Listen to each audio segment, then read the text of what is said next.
नमस्कार मंडळी, नवीन एका इंटरेस्टिंग व्हिडिओमध्ये सर्वांचं मनापासून स्वागत आहे. मित्रांनो, 14 ऑक्टोबर 2024 रोजी महाराष्ट्र शासनाने एक गॅझेट, एक राजपत्र जाहीर केलं आणि या राजपत्रामध्ये त्यांनी असं म्हटलं होतं की 100च्या स्टॅम्प पेपर ऐवजी आता 500चा स्टॅम्प पेपर आपल्याला वापरावा लागणार आहे. त्याचबरोबर 200चा स्टॅम्प पेपर सुद्धा रद्द करून 500चा स्टॅम्प पेपर वापरावा लागणार आहे. अशा परिस्थितीत मित्रांनो, 500चा स्टॅम्प पेपर वापरणं हे खूप खर्चिक आहे. पूर्वी कसं होतं, 100च्या स्टॅम्प पेपरवरती सर्व प्रतिज्ञापत्र सादर करता येत होते. जातीचा दाखला असो, उत्पन्न दाखला असो, नॉन क्रिमिनल दाखला असो किंवा इतर ग्रामपंचायतचे जे काही कामं असतात, कोणतंही काम जे काही प्रतिज्ञापत्रावरती आपण लिहून देऊ शकतो, हे सर्व प्रतिज्ञापत्र 100च्या स्टॅम्प पेपरवरती किंवा 200च्या स्टॅम्प पेपरवरती आपण लिहून देत होतो. त्यामुळे अनेक लोकांचं पैशामध्ये बचत होत होती. अशा परिस्थितीमध्ये आता डायरेक्ट 500चा स्टॅम्प पेपर वापरावा लागणार आहे. त्यामुळे सर्व विद्यार्थी असतील, नागरिक असतील, सर्वांच्या मनामध्ये एक राग निर्माण झालाय किंवा 5 पट पैसे आता जास्त खर्च केले जाणार आहेत.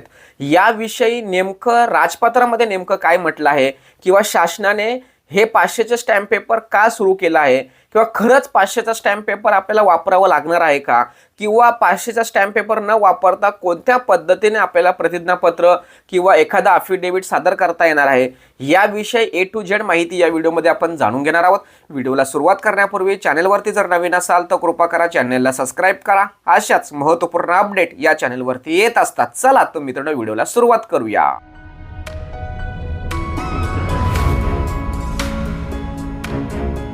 तर मित्रांनो, महाराष्ट्र शासनाने 14 ऑक्टोबर 2024 रोजी जो परिपत्रक किंवा जो शासन निर्णय किंवा गॅझेट प्रसिद्ध केलं, त्यानुसार 100च्या ऐवजी 500चा स्टॅम्प पेपर वापरावा असं सांगितलं.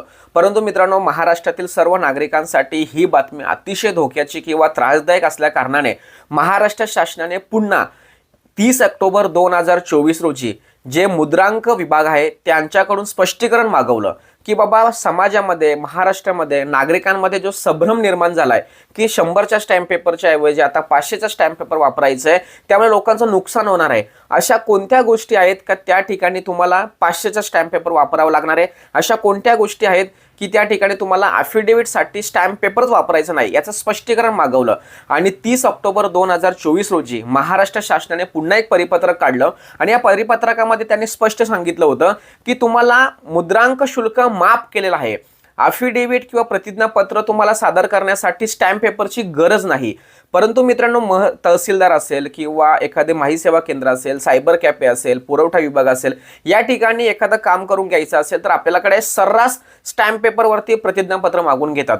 परंतु मित्रांनो, 30 ऑक्टोबर 2024 रोजी शासनाने जे परिपत्रक काढलेलं आहे, या परिपत्रकानुसार किंवा त्याच्या अगोदर सुद्धा 1 जुलै 2004 रोजी महाराष्ट्र शासनाने एक परिपत्रक जाहीर केलं आणि या परिपत्रकामध्ये त्यांनी असं म्हटलं आहे की तुम्हाला स्टॅम्प पेपरचा वापर करायचाच नाही. तुमचं कोणतंही प्रतिज्ञापत्र असो, या प्रतिज्ञापत्रासाठी तुम्हाला साध्या एका कागदावरती लिहून द्यायचंय आणि त्याला 1 रुपया किंवा 5 रुपयाचं तिकीट जोडा. तिकीट नाही जोडलं तरी चालतं. तुम्ही फक्त एखाद्या साध्या कागदावरती प्रतिज्ञापत्र सादर करा, तुमचं काम होणार आहे. त्याही प्रकारचं स्टॅम्प पेपर, कोणत्याही प्रकारचा 100चा असो, 200चा असो, 500चा स्टॅम्प पेपर तुम्हाला वापरण्याची गरज नाहीये. साधा सिंपल एखाद्या कागदावरती तुम्ही जरी प्रतिज्ञापत्र एखाद्या महसूल कार्यालय, तहसील कार्यालय, प्रांत विभाग, कलेक्टर ऑफिस कुठेही सादर करा, ग्रामपंचायतमध्ये सादर करा, त्या ठिकाणी तुमचं काम होणार आहे. त्यामुळे 1 जुलै 2004 रोजी जो परिपत्रक काढलेला आहे त्यानुसार, त्याचबरोबर 30 ऑक्टोबर 2024 रोजी जे परिपत्रक काढलेलं आहे, जो शासन निर्णय काढला आहे, त्यानुसार तुम्हाला 500चा स्टॅम्प पेपर वापरलाच पाहिजे असं नाही. तुम्हाला साध्या सिंपल एका कागदावरती प्रतिज्ञापत्र सादर करून सुद्धा तुमचं काम होणार आहे. हे स्पष्टीकरण राज्य सरकारने दिलेलं आहे.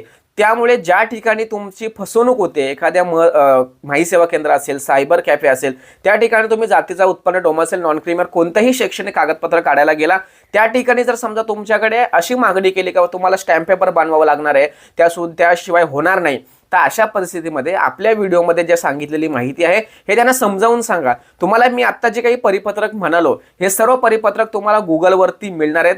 डाउनलोड करायचं आणि तुम्ही त्यांना दाखवू शकता का बाबा हे परिपत्रक आहे, त्यामुळे आम्हाला स्टॅम्प पेपरची गरज भासत नाही, लागणार नाही, एका साध्या कागदावरती सुद्धा आमचं काम होणार आहे, हे त्यांना समजावून सांगा. कारण पैशाच्या लालसापायी अनेक लोक असं सांगतात की बाबा लागेल वगैरे, तर अशा गोष्टी नाही आहेत. त्यामुळे मित्रांनो या व्हिडिओच्या माध्यमातून एक स्पष्टपणे सांगतो की कोणत्या कामासाठी स्टॅम्प पेपर लागतो, कोणत्या कामासाठी स्टॅम्प पेपर लागत नाही, हे सर्व अधिसूचनेमध्ये त्या GR मध्ये सांगितलेलं आहे. हे GR आपण जर एक्सप्लेन करत बसलो तर खूप वेळ लागणार आहे, व्हिडिओ मोठी होणार आहे. त्यामुळे आपण फक्त माहिती देतोय तुम्हाला. गुगलवरती हे सर्व GR, सर्व अधिसूचना किंवा गॅजेट वगैरे मिळणार आहे, त्या ठिकाणी तुम्ही जाऊन पाहू शकता, डाउनलोड करू शकता. फक्त साध्या प्रतिज्ञापत्रावरती सुद्धा तुमचं काम होणार आहे. एखादं बँकेचं वेगळं करार वगैरे असेल तर त्या ठिकाणी तुम्ही 500चा स्टॅम्प पेपर वापरू शकता, अन्यथा इतर कोणत्या ठिकाणी हे वापरण्याची गरज नाही. अशा पद्धतीने मित्रांनो महाराष्ट्रातील तमाम नागरिकांच्या मनामध्ये, विद्यार्थ्यांच्या मनामध्ये, पालकांच्या मनामध्ये जी अडचण निर्माण होती, जी शंका निर्माण होती की बाबा 500चा स्टॅम्प पेपर वापरल्याशिवाय काम होणार नाही, आता 100चे स्टॅम्प पेपर बंद झालेत तर नेमका खर्च खूप होणार आहे किंवा खरंच अशा काही गोष्टी आहेत का की आमचं काम होणार नाही, तर या सर्व बाबींची चर्चा या ठिकाणी केलेली आहे. अशा पद्धतीने मित्रांनो कोणत्या ठिकाणी काय वापरावं किंवा तुमची होणारी फसवणूक टाळण्यासाठी ही व्हिडिओ महाराष्ट्रातील तमाम नागरिकांपर्यंत पोहोचवण्यासाठी सहकार्य करा. तोपर्यंत धन्यवाद. जय हिंद, जय महाराष्ट्र.